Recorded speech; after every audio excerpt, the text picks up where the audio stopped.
ta ta lê bi nhấp giờ này nửa man ta gầm im lấy giờ này nào là biết nè có sợ lên nè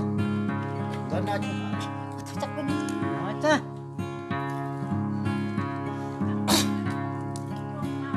lang nhớ ta đi lang nhấp nhớ bên này nhấp nhớ ta đi lang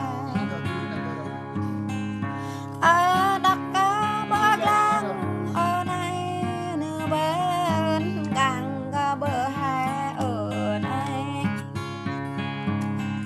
ở bờ cá bờ ác ở này nửa bên gặp để có lại bạp gặp đi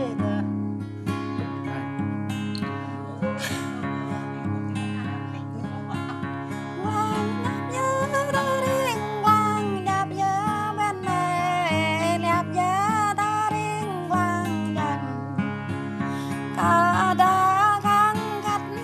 đây này bên đây cả đã ít ban đề họ cả đã đánh tắc đây này bên đây so biên ghi thằng cái ô như vậy ở xa biên ghi thằng cam mà bên dạp giờ tờ điên làng dạp